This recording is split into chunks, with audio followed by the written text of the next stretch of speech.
Well, hello and welcome. This is one of my 60 inspirational conversations for my birthday this year. And today I am really excited to be speaking to the lovely Sheela Massand. Sheela and I do go back quite a way, actually. We have known each other for quite a while, and we, interacted quite a lot over certain periods of time and then gone like friends do, just gone in different directions. And we actually haven't spoken for quite some time. And with all sorts of family stuff going on, I know for those of you that know Sheela, her and the lovely Sue have put on Viva, the amazing Viva event, which is, definitely one to put in your calendar. If you don't know what that is, find out what it is. So I've just watched, I couldn't make it this time because of all sorts of other commitments, but I've just watched that creation, and that is something absolutely amazing.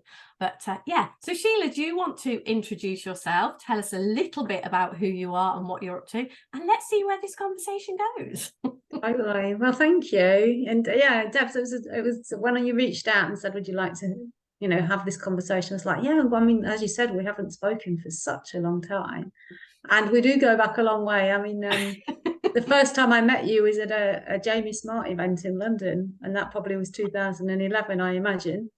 So Yeah. that's quite a long time ago. And and we clicked, and I can remember our little conversations here and there, all back all those years ago.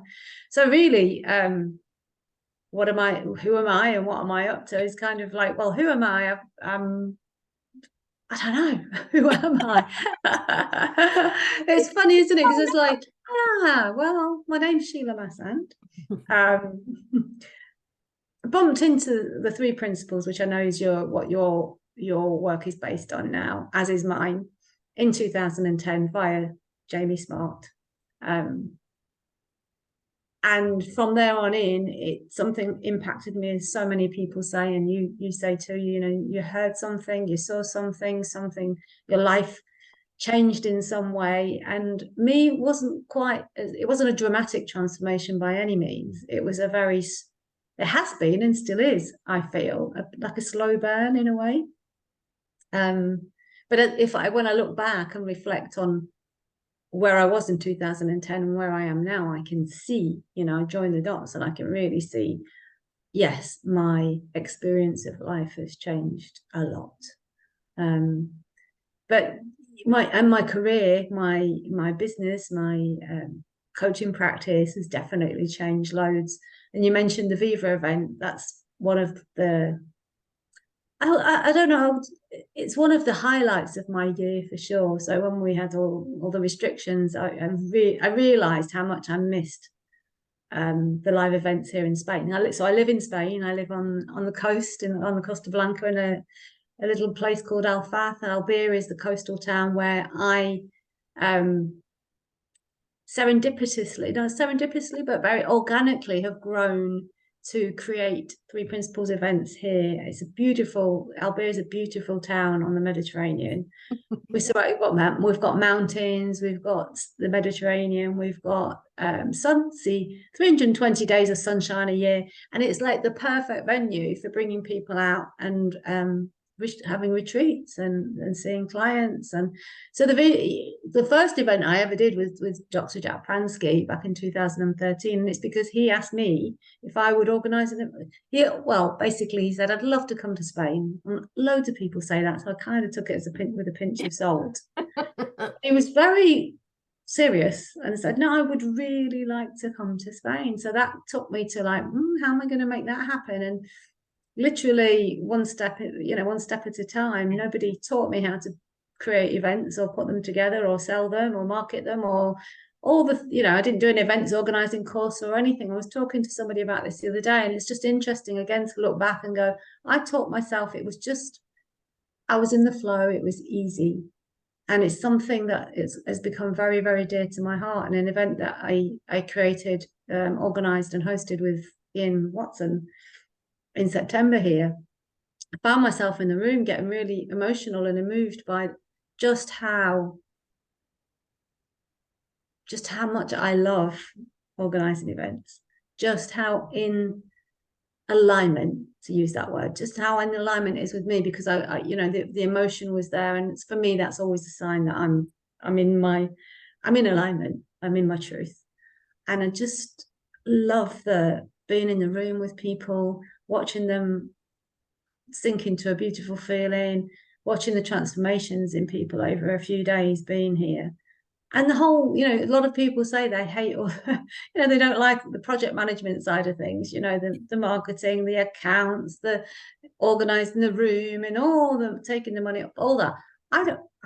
Easy for me. It really comes easy for me. So it's been interesting to sort of watch look back and observe my own journey with how my business has shifted. Because if you'd asked me, and it's still, my website still says, I'm a business coach, and I still do business coach, and I still coach with people, mentor people in the 3 principles.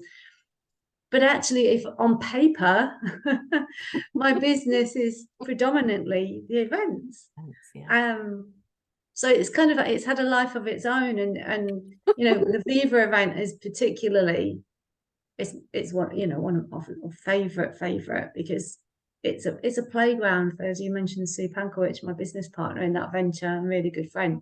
It's like a playground for us. Like we're just like kids on a playground playing, and I'm sure that's why it works so well. Yes. We kind of had this conversation recently, having just wrapped up number 7, I think it is number 7. There's a secret sauce to Viva, but we don't know what it is, and that's okay. There clearly is, because everybody has such a magical time. So many beautiful comments. The feedback's just been amazing this year again. Yes. And of course there's that thought like, well, what are we going to do next year? But we know it'll take care of itself, because it always does, and we just have loads of fun in creating. And that's kind of, I suppose, my latest, freshest insight in a way is creation and money and wealth and prosperity. They're all for me, it's all wrapped up into one package. I don't know if I've said some of what I'm up to, what I've been up to in the world and where I am, but I feel very, very grateful at the moment, just because I am feeling a lot of appreciation for life and my journey, just how organic it's been as well. But don't get me wrong, I have tried really hard over the years, to make things happen. But I really am in space right now where I can just see the things are unfolding. And we were chatting just before you hit record about you and your latest, I don't know if it is your latest project, but your personal buying of a piece of land. And I know I think you've put that out there publicly. Oh, absolutely. Yes, totally. Sharing any secrets? No. Totally in the public domain, because the same, I've really seen the magic of this creation and how it is interesting how we can be pushing really hard in one arena to try and make something happen that we feel should be happening, whereas just organically, without you even realize, there's something huge and amazing happening here. And that, from watching from outside, that is almost kind of what it looked like happened with Viva. In a way, you were busy trying to make something else happen while Viva was growing, absolutely blossoming and becoming something really, really beautiful. Because I was one of the lucky ones. We were there at Space for Connection in the early days, before Viva was a thing, watching that. And I can, exactly the same, I can see so many areas in my life where the creation of it has been pretty much effortless, and it's been joyful, and it's been fun. And then those places where it feels like I am trying to push something uphill, and it's almost like, well, actually, I think, my sort of latest really seeing is, we'll just stop doing that then, and just be playful and enjoy. And very much, the land has been a very deliberate creation, but a very deliberate creation from a space of just joy and fun, and let's see what can be created. I remember when I was a kid, and my mom used to say something like, you can't create, you can't get anything from just love and fresh air. We can't live on love and fresh air. And it literally feels like that's exactly what I'm doing here. It feels like, okay, what if she was wrong? What if we actually, and the amount of things that are just falling into place from that. Let's be like kids in a playground. Let's just have some joy and some fun. So Absolutely. I know, you know, and it's that, can life really work this way? Because I have been experimenting over the year, really. I joined Living Miraculously with Dominic Scafidio. I know you have conversations with. I love Dominic. He's lovely amazing. Conversations with and Grace, and just wanting, again, experimenting, playing. Does it really work? Does you know, is the law of attraction true? You know, it's having seen the principles as the base of how life works. Then it's like this stuff, and what else, and how does this work, and does it really? So I have been in a sort of, let's just see, let's just experiment, let's just play. Is it really possible to grow your practice, grow your business through alignment, through not having to take responsibility for all that? Not responsibility in terms of push, take action, work this strategy, work that strategy, work. Is the feeling that I'm in really important? And I want, you know, as I say, it feels at the moment, it feels really true that it is. Yeah. It is. I mean, Sydney Banks, who uncovered the 3 principles, talked about the feeling all the time, didn't he? The beautiful feeling, and how important it is. And just look for the feeling, and look for a lovely fit, look for a beautiful feeling is the term he used, and sort of kept pointing people to how important that is. And hey, it's that simplicity of it, though, isn't it? We overlook it. I think overlook it a bit, and me too. My mind goes, can't be that easy. It can't just be in a nice feeling. And I'm not suggesting that you don't do any. I mean, I'm taking a lot of action in terms of creating events. I have to do, there's lots of work, but it doesn't feel like hard work. And that's the difference between, people say to me, yeah, but you've got to do stuff. And yes, I do a lot of stuff. And like with Viva, Sue and I do a lot. Yes. But it's the place we're coming from, and the feeling that comes with it for us, that is our guiding light, I guess. We're like, there's loads. It's a bit like creating a movie, Viva. I said this to somebody the other day, you know, the people who come to Viva don't see all the cuttings on the floor. You know, there's loads of stuff we edit out. We have loads of ideas. We play with things, and lots of it gets cut out and dropped and never to be seen. You know, but we enjoy it. So, but it's part of the creative process, and we enjoy it. And we're like, okay, we haven't got time to do that. We'll have to save that for another year, or we have a great idea, and then we had one this year, and then it just started feeling sticky. It was like, and then we really realized and go, do you know what? Perhaps we'll just not do this. And as soon as we both look at each other and go, it's like, yeah, let's not do that. And it's instant. It's like, oh yeah, we got lost again. And now it's like we're back, and it's like, okay, yeah. So initially it felt good. Yeah, that's a good idea. That's a good idea. But when you notice that you feel like you're pushing against the flow, pushing a boulder up the hill or whatever, that's when to stop. That's when to stop and reflect. And maybe you pick it up again in a week or something, and it feels different. But yeah, I've just really come to respect the, you know, that sense of let's just give it a break. I walk away from my laptop so much more than I used to. I just know I need a break. Like, it's not work. I can't see it. And, you know, I'm working on numbers and doing accounts, and there's something not working out. And it's like, okay, walk away. And then 9 times out of 10, I'll come back an hour later or the next day, and it's so obvious. And it's like, you just need to give it a break and have a rest, let the mind rest, you know? Yeah. I love that. I just love that. And I do think it is so ridiculously simple that as human beings, we're kind of like, it can't be that. And very much like early on, like the whole thing with my land for me has been going on a lot longer than I've been public with it. You know, this idea, I'd sort of, obviously with being around the principles for a long time and having a lot of respect for a good feeling, really seeing that our wisdom, you know, wisdom is only in a beautiful feeling. And when something occurs to us and it does not feel good, that feeling is very much saying, yeah, you've opened something that doesn't smell very nice, put the lid back on, you know, and kind of go somewhere else.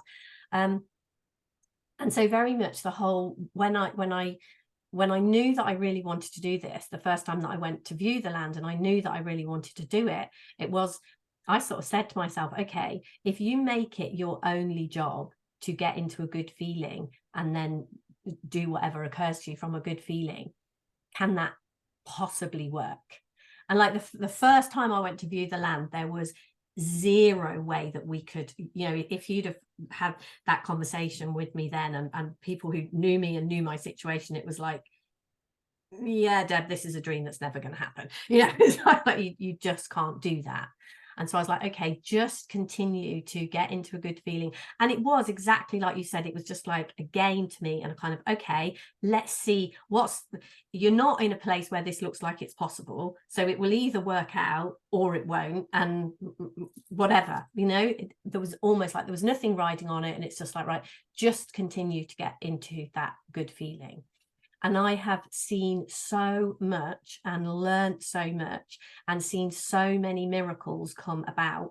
I own that land now, and it's like, oh, yeah. It blows my mind. And it's like, it actually does work that way.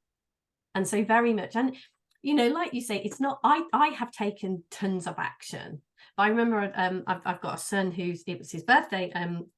What day are we today? Yesterday, a couple of days ago, it was his birthday, and he's just turned 26. And I remember when he was about 2.5, 3, and he decided he wanted to learn to ride his bike. He wanted his stabilizers taken off and he wanted to ride his bike. And I was like, you're too small, you're too young. I was busy. I said, I haven't got time. We'll do it at the weekend. I'll take you to the park when I've got time to hold it. And he's like, mommy, going on and on. And I thought, you know what? I'll take his stabilizers off. He'll fall over a couple of times and he'll forget it, and we'll do it another time.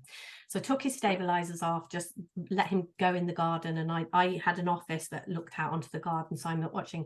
And I watched him persevere. And by the end of that day, I can't remember the exact time, but he was riding his bike. Wow. And the joy and the ecstasy and everything about that. And it really reminds me of that when you're talking about the action, because I could see countless times he just picked himself up and got back on, but he was smiling. There was no burnout. There was no pushing. He was just like, I'm doing this, and he's laughing, and a couple of times he bumped himself and had a cuddle and all this sort of thing. And that to me that's what you're describing in this. It's not that we don't do anything. Is we stop when it doesn't feel in alignment, when it doesn't feel right. And that is absolutely what I've done. And my son is just such a, I bring him to mind sometimes, and I think, yeah, he didn't give up because he knew he just kept getting back up and doing it because it was right, because it was alignment, because he knew it was going to work. And when that feeling goes off, that's the moment. At 3 years old, he's going to go off and find something else to do. It's not like, we don't, at 3 years old, a 3-year-old doesn't say, well, I'm now committed. I've taken the decision. I'm now committed to riding this bike. It's not cognitive in that way, is it? Like you're saying, it's a beautiful example, because it really is coming from a sense of what wants to happen. Yes. And that's the alignment feeling, right? That's like, this is what wants to happen. And as long as it keeps feeling that it wants to happen, I'll keep taking action. And then it doesn't feel like it's an uphill. It's totally in the flow, beautifully in the flow. And yeah, that's what we're talking about, isn't it? Like this, both of us experimenting with this. Let me see, and it's great when you've got something. I don't know how, you said you didn't have anything on it, the land, but it's great if you can choose a project that you don't actually have anything on, right? Or choose a project, or just be in life in a way. Because if we've got nothing on it, it's easier, I guess. But then when people try and do it around money, when they've got nothing in the bank, then it's a whole different story. Because I've seen that. I'm watching that. I'm watching that with people. But when you've got all your bases covered in a way, you can experiment. But then the more that you experiment and the more that you see this is the way it works, then not having any money in the bank, that's okay too, because now I know this. You get to really see. Same with the principles for me. I mean, I don't know if you remember, but when Jamie Smart introduced the principles to us in London on the stage, he would say at the end something like, I'm going to leave you with a 3-step process. And I can't remember exactly the words in the 3, but it was pretty much, don't believe what I say. Go out and test this in the world for yourself. Yeah, I can't remember the 3-step, but I know he had this 3-step process there, but it was pretty much, please don't believe anything I've told you here, anything I've shared. You go and have a look in your life and see if this is how it works. And I think that's so important that because then we have that solid base to stand on. No, it's like, it's not just a nice idea, a nice theory that somebody's told us, and now we'll believe that. Because then you don't really live it, you don't really know it, and so you can't trust it, and you can't. It's like the principle of gravity. We just know that's the way it works, isn't it? We don't have to think about it every second, and is it working or isn't it working? Is this, or play or experiment with it, right? You can, but we'll know every single time we drop something, it's going to go. It's going to fall. Right? Yeah. And that's kind of what I feel I've been up to with the principles, and now this, the law of attraction. Really, didn't think we were going to talk about that. That's interesting. No, I had no idea what we were going to talk about today, but that's what I love about these conversations. I think it's just what's relevant in this moment, and speak about that. I think that is so important, because I have watched, like you say, in my journey through coming across the principle, seeing something that completely changed everything for me, and then getting stuck, continually kind of thinking, I know it works this way, so what am I missing? What am I not seeing? And doing so many things with so much riding on it. I can really see, like, we run our conference, we have an annual conference as well, and I can really see, when I first had the idea, actually the idea for our conference was actually born it was a year I spoke at a conference in Ivybridge and then came to Viva. I came slightly late to the Viva event. Oh yeah, I remember that. And it was, having spoken at the event in Ivybridge and then come and sort of been in the beautiful feeling and in the room at Viva, that was the moment when I knew it was like, I want to do this in North Devon. I know that I want to do this. And that was really inspired. That was, that was the same. That was the whole, this is what wants to be born. This is what wants to happen. And there was such ease with the organization of it. Like you say, I had some absolutely beautiful people offer to come from America completely, free of charge, to speak on the stage, and some gorgeous things happening. And then I got in my head. And then it was like, I really got in my way with it. Like, it was kind of like, I need this to be a certain way. I need this to work in this way. And money, a lack of money played a huge part in that. And it was like, this needs to do this and needs to do that. And the event itself, like our event, honestly, the feeling in the room, it's been amazing. But I've watched myself get in the way with the creation of it year after year after year, and kept it to a very, very small, which, I mean, it's fine, and the right people have been there and everything, but and that's so part, like this, with this creation, actually managing to stay in a place with the land. I could easily go into a place where there is a lot riding on it and every time I kind of go there, it's like, no. And I know, like, watching what you have done, which is why it's so beautiful, I think, to share with each other. And absolutely, like you say, you have to experiment yourself, because it's beyond the words. It is definitely, it is a feeling and a feel your way kind of a thing. But watching what you and Sue do so beautifully with the Viva event, and then kind of, right, okay, so what am I not doing here? And applying all of that in what's going on with the creation of the land, and now with the creation, the next time, it's in March 2024 is the next time we have our event. And the conversations that I'm having now about that are so different because of all, what the stuff around with Dominic, the law of attraction, the beautiful feeling, bringing all of the parts. It's like we're learning, that we're knowing, that we're moving into, and it's like, and that memory of my son and all of this. It's like, oh yeah, you don't create by getting in your head. I mean, I think things can be created a very difficult way. I think we can push and strive and burn ourselves out. It's definitely a part of being human, and the free will of being human is we absolutely can do it that way. Yeah. But actually playing around with the what if this whole thing, what if all of these things, I saw so much around relationships and then got stuck with the money piece and all this sort of thing. That's like, okay, what if it doesn't have to be that difficult? So you have definitely, you and Sue have definitely been like shining beacons to me with you have created in that way. It's like, right, okay. It was born with so many things are born, I think, with such ease. Somewhere I remember Michael Neal saying something about, you know, it's all flowing, you're in the flow, you're in this beautiful feeling, you kind of got and you go, okay, God, I've got it from here. You can I'll take it. Taking over. Yeah, when you say it like that, it's mad, isn't it? It really is crazy. It really is.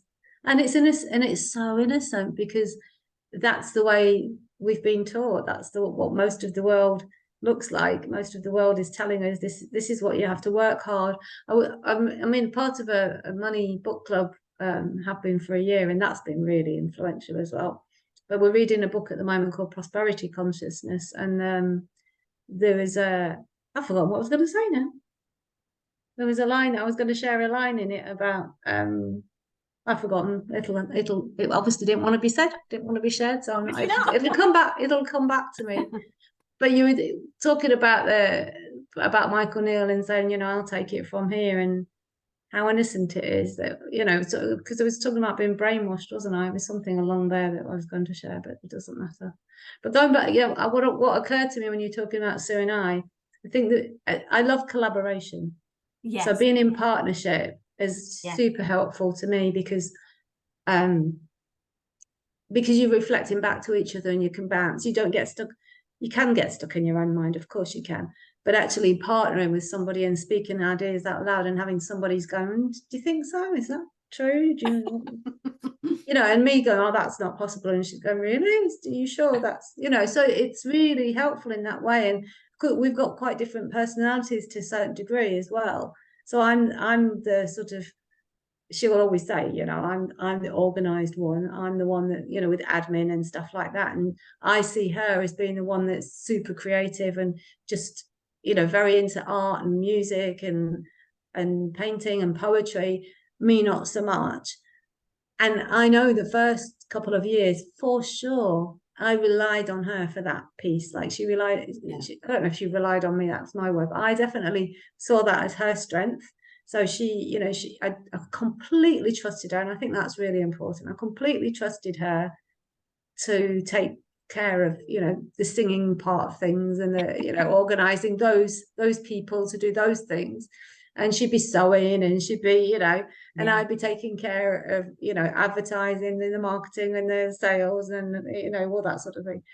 But as time's gone on, we're balancing all that's been balanced out, and I just think that's a really important part of the equation for people to hear, that working with others, like being in community, being in groups, being in partnership, is so helpful, because we enhance each other's gifts for a start. But we've all got different things to offer, so it becomes, the more things, that's what happens at Viva. I mean, we have all these speakers come over, and the participants will join in. We'll ask them to join in, and they come along, and with, you know, their gifts that they've got to share, and the whole of the event, and all the people in the room get to enjoy each other's gifts. And that's part of the magic that happens, that we're all connected, we're in community, and that feeling in the room it's just magical. It is just magical. I think, I can't remember all the sayings, but it's you don't have to do this on your own, right? like it takes a village to raise a child. That's one of them, isn't it? Yeah. All boats rise with the tide. You know, being together, being in unity, being in community is so important. And I know you three, you, Lou, and Bex. I don't know if you still all work together. I see you doing different things. I don't know if you're still in partnership completely, because we haven't spoken for ages, but I know Lou's off doing her art stuff and Bex is doing her own thing as well. So I'm not quite sure where you are, but well, you didn't start on your own because you introduced them to the principals, didn't you? When I knew you, you were on your own. And Yeah. then they came on board and life changed quite a lot for you, didn't it? Yeah. Yeah, our business is still under one umbrella. We're still, you know, very much support, and very much our thing between the three of us is in this together. That's always kind of what we say. And Nice. anything that any one of us does, it's like, yeah, we're in this together. That's our whole thing. That's how it all works. We're very supportive, and like you say, yeah, it's really good sometimes when you're in the thick of something to actually just sort of say, hey, Beck, Lou, this is kind of what's going on for me, and to have it reflected back. And you know, our business, when you were speaking, the whole thing, the dare to be you, for me, I think there are so many of us that, and I know this was a thing for me, and I see it a lot with mums particularly, this whole it's all on me. Yeah. I've got to do it all, I've got to do everything, and not ever allowing ourselves, you know, earlier on you talked about moving away from your computer and stepping back so that you can see something, and all of these kinds of things. And I see so often, as I said, I do see it a lot with women and mums, that there's like, no, I can't, no, I can't, no, I can't do that, I can't step back, I can't take a breath, I can't have a moment off, I can't, and it's all on my shoulders and it's all down to me. And I loved what you said about how we all bring something very special to the table, because I know something I struggled with for a long time, and again I see other people struggling with this, is this whole idea that what they bring isn't good enough. Like you talked about you and Sue and the differences between you, and I know, you know, every single one of us, like you say, has our own magic and our own strengths that we bring to anything that we do. And I know my thing that I would do is, you know, just say I was in partnership with you doing this, and I'm much more crafty, much more arty, that's absolutely much more my thing, and I would be there thinking, oh well, I'm probably just surplus to requirements, and what's needed here is Sheila's skills, and so I need to be more like Sheela, I need to learn to do the things that Sheela does. And when I talked earlier about getting in my own way, that's what I can see. I would leave myself continually. I would, you know, thinking my skills, who I am, how I show up isn't good enough, and name the person, anyone, you know, Michael Neal, Dick and Bettinger, Sheela, Sue, the girl next door, the person down the road, the farmer, anyone. It was just like, oh yeah, what they do, that's who I need to be. That's if I was like them, if I could do what they were doing, my business, my whatever, my parenting, my you name it, would work. And so continually I would be leaving myself to try and be what I thought I needed to be to make whatever it was I wanted to happen. And I think definitely a part of this exploration for me is absolutely coming back, continually coming back to me and being, okay, yeah, you might be totally different, you know, in this conversation, you know, obviously Sheela is really good at this and she does this and that's really good, but not your job to be Sheela, your job to be Deb. I love that. I love that. I love that when you, and that phrase that you use, leaving myself. I've never really heard it like that before. But that is, it is. I mean, that is poignant. And how many times have I heard people, you know, just be you, just be you, just be Yeah. you. You've got dare to be you up on the wall. Yeah, just be you. And you know, so much of the time I think, well, what does that mean? I was like, yeah, what does that mean? And I think that's where people get stuck. And I did and still can too. I'm not holding my hand up and saying I've got my shit together, because I, you know, certainly have not. Certainly have not.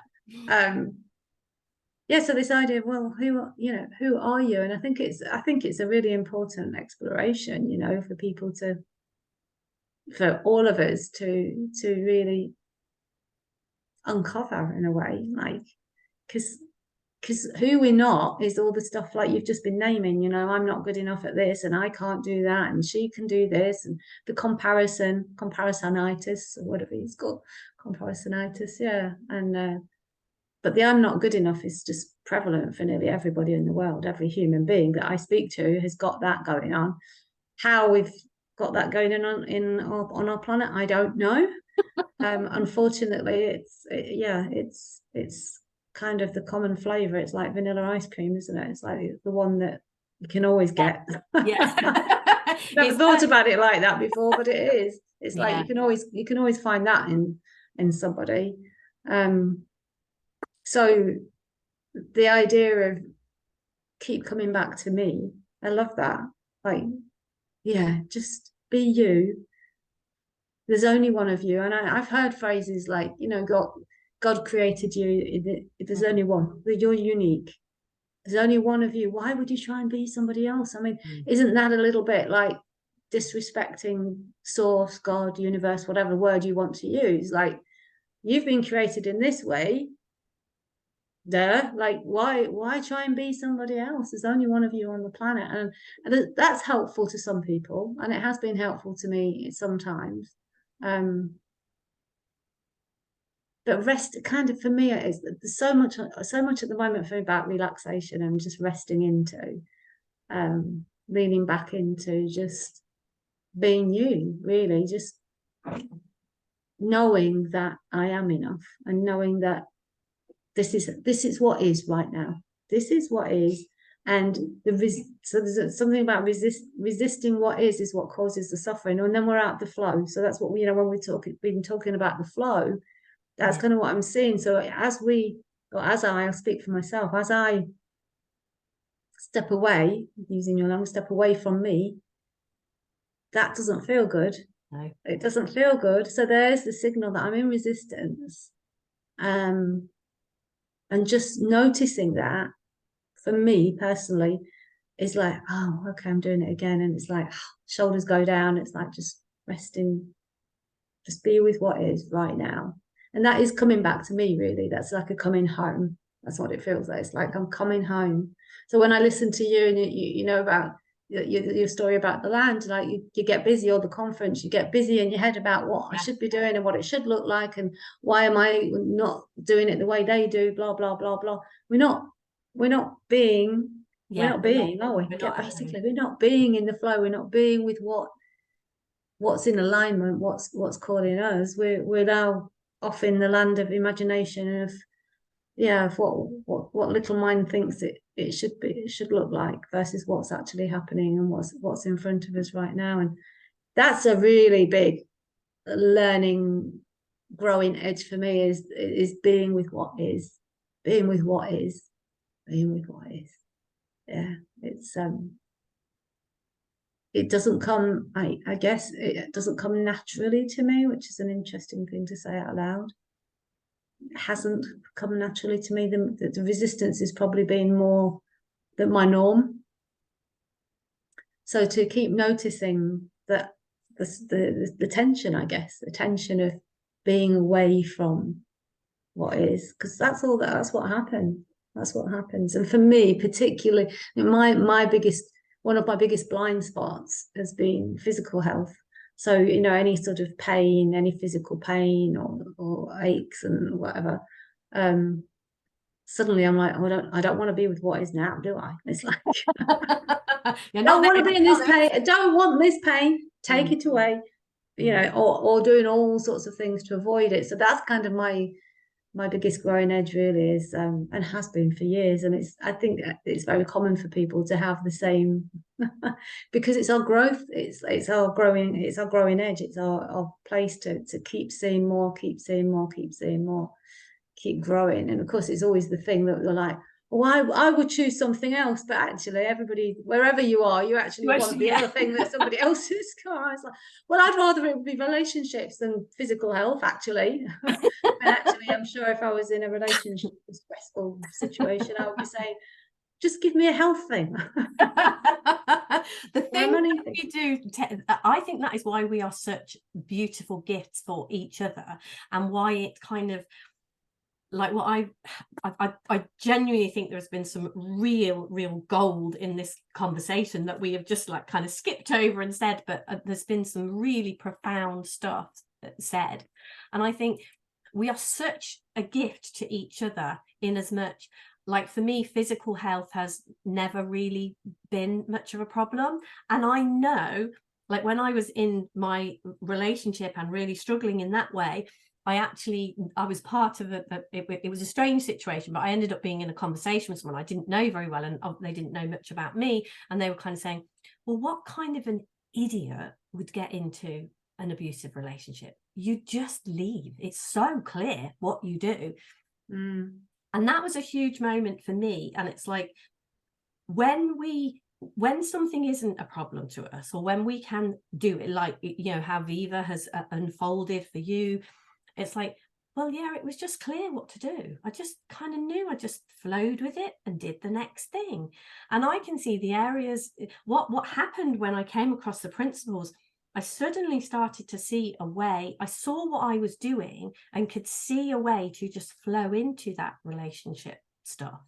And it became easier and easier and easier and easier. And now, you know, I relationships, I'm just like, I'm not saying I always get it right, but it's very rare that I don't know what's going, you know, it's just like, oh yeah, you did that again, didn't you? Or whatever, you know, it's so clear and easy to navigate that.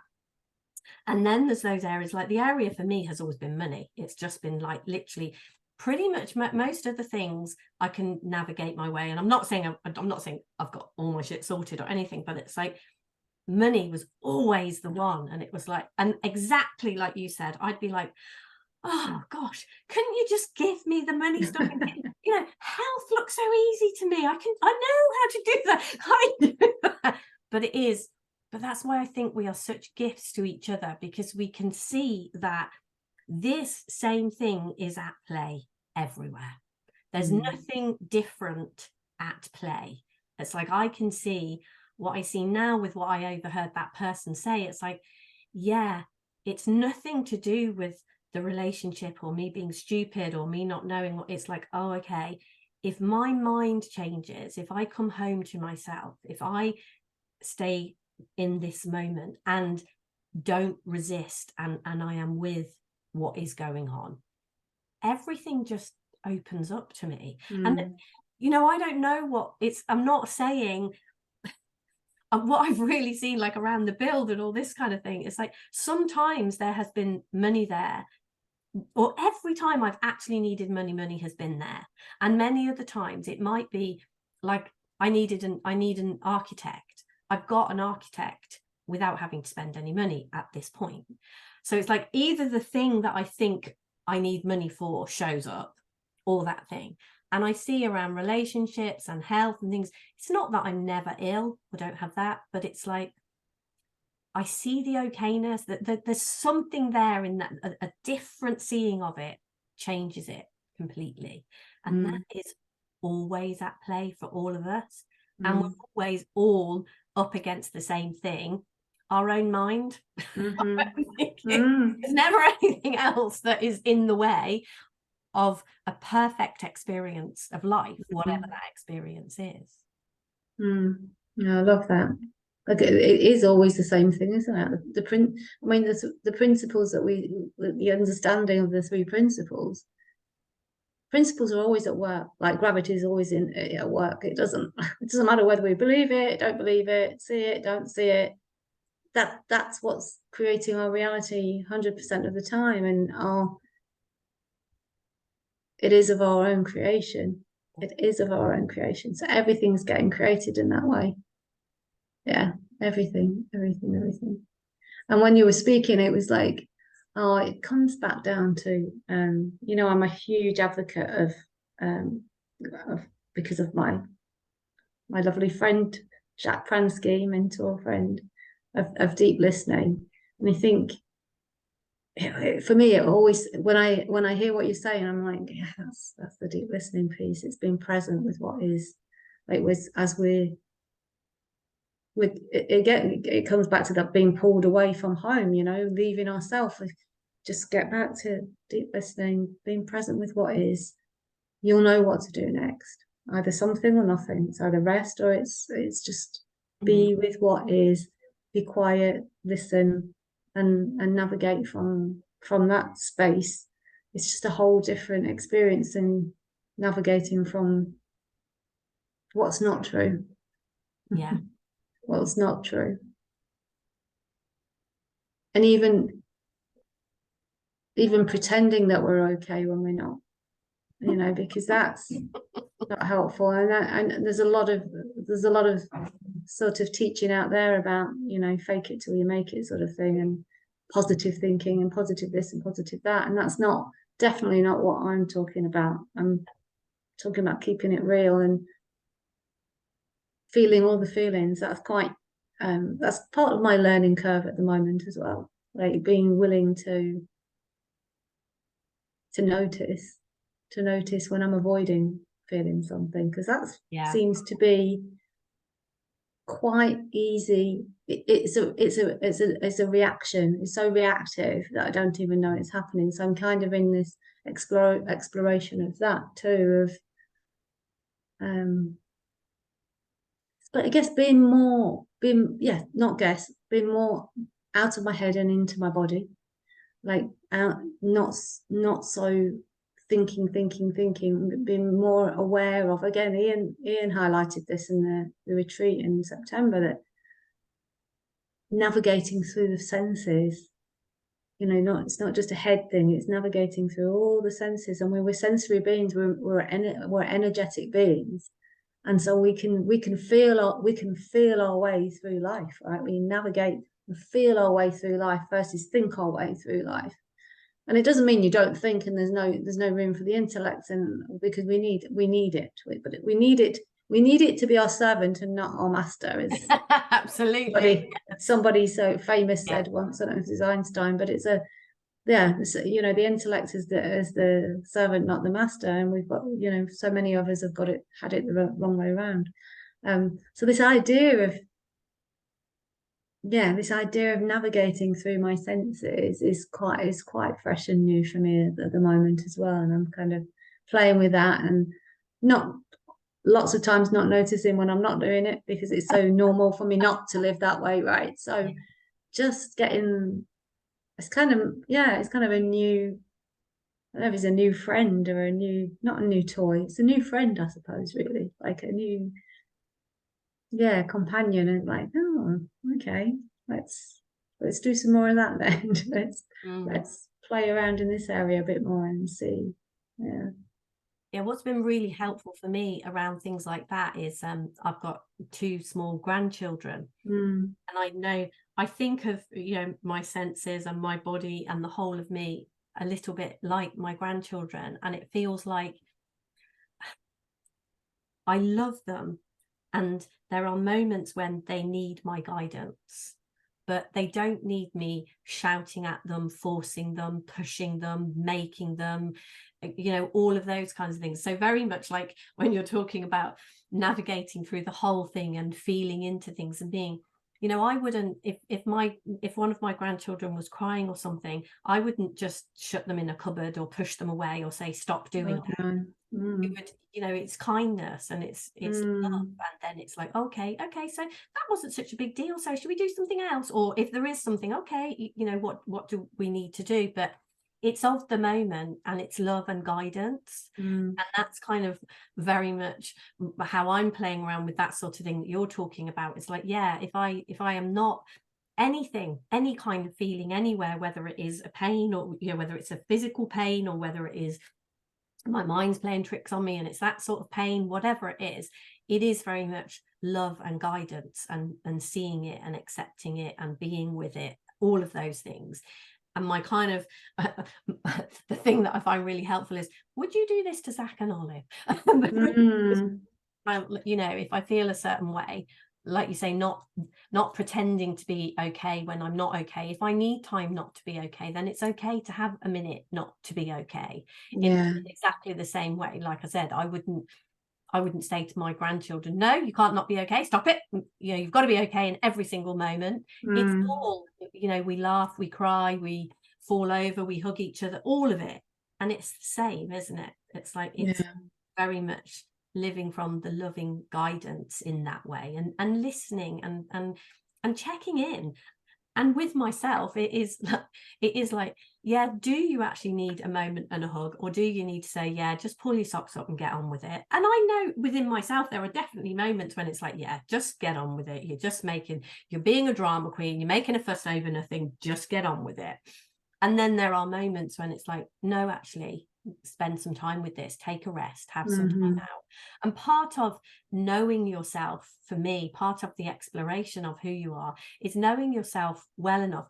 There's so many nuances and subtleties, like you say, with this positive thinking and pretending not, and there's not one size fits all in every moment. There are, so if we blanketly think we need to think positive all the time, it's a moment to moment thing, isn't it? Yeah, absolutely.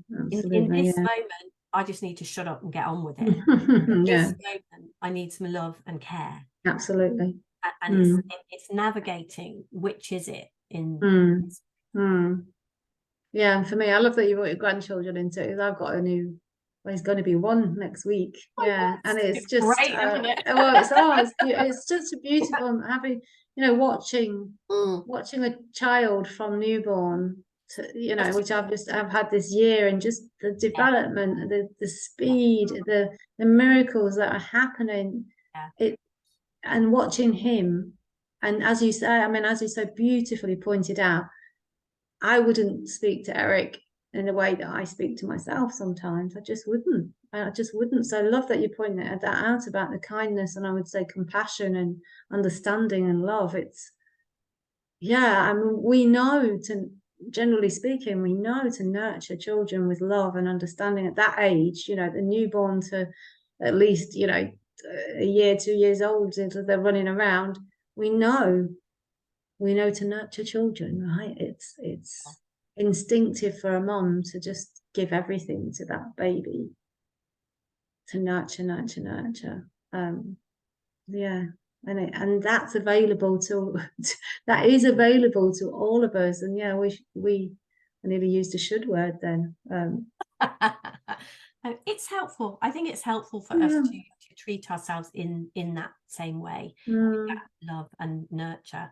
Because, you know, I can see shouting at, forcing, pushing, making, and when we look back over our history, you know, as where is that helped?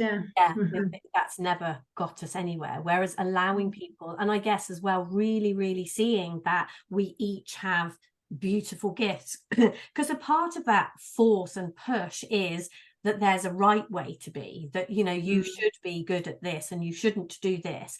Whereas all of us, we are unique beings with such beautiful gifts, that when we allow, and whatever it is, and we have, like, say, all this judgment about what's better, and it's better if you can do this and not so good at this, and it's like, no, I mean, absolutely, just come back to that beautiful, loving nurture, and allow what is within each one of us to be out there blossoming. Is such, you know, what a gorgeous place for our planet to be, the more we can do that. Absolutely. I mean, just being around people, if you know, what a planet we would live in if everybody was looking in this direction, and it was just filled with people wanting to nurture and help each other. And like talked earlier on about community, and it takes a village to raise a child. It's absolutely, well, it feels possible to me. It feels like, why collaboration, connection, growth. You know, there must be it's like the universe knows what it's up to. Source what it's up to. And we've all got different strengths, different gifts, different skills, different impulses, different things we're drawn to. That's not a mistake. It's just like, that's not a mistake. There's a reason for that. And to me, it looks like so we can all come together, and the puzzle pieces come together and create the puzzle, and we're all here to create that puzzle together, you know, the full picture. Or you could use it, you know, whatever metaphor works, you know, to be the creative force together in all the different ways that it takes to create something, to build something, to make changes on the planet. I mean, we've all got our different skills, gifts, strengths. Yeah, so on our own, each person on our own, we're just, I'm not saying you can't do things. I do a lot of things on my own. And there's that possibility. And there's that possibility for us to work together and create a beautiful experience on this planet together. Yeah. Yeah. I think that, yeah, that's it, isn't it? It's beautiful. And like you say, all of these things that we do, the beautiful Viva event, it is like there is nobody, in whatever capacity we are a part of these things. It's, you know, the event wouldn't be what it is without all of the different components coming together. And it's like no component is more important than another. No, absolutely. When I often think of that as the body, when I think of my body and I think of all the cells in my body, and basically, you know, there is a place where they're all made of the same ingredients, and then there's some of those cells that decided to be heart cells, and some that decided to be brain cells, and some are blood, and some are, but if all of them had thought, oh no, the only good thing to be is a heart or a brain, you know, it wouldn't be. You need all the different, you know, we need our fingers, we need our toes, we need our eyes, we need all the different components. And it's the same thing, isn't it? Like as a human race, if we all just wanted to be the same, it would be a very strange existence. Yeah, so having all of the parts, so beautiful. I have loved our conversation. Yeah, me too. If people want to know more about you, I will definitely put something under the video anyway, but if people want to find out about Viva, about anything else that you're up to, other beautiful events that you're doing in sunny Spain, where can they, what's the best thing for people to do? Well, the Viva event has its own website, thevivaevent.com, really simple. So next year's Viva is the 2nd to the 4th of November. Tickets aren't on sale yet. They'll be on sale next year, sometime early in the year. And my website is sheelamassand.com. You can just, you know, yeah, you can find. I was going to say it's not that up to date, but you know, it is in terms of events at the moment. There will be more coming up, and I mean, in conversations with different people for organising things next year. So yeah, you can find out more about me and the work that I do with clients there. Yeah, thank you. I'll make sure there's links and things under this video to that. So no, thank you so much. Oh no, thank you for the invitation, Debs, and happy birthday. Thank you. Yeah, my birthday was Sunday just gone, so I'm still a little bit in birthday mode, but good. Why not? Thank you. Thank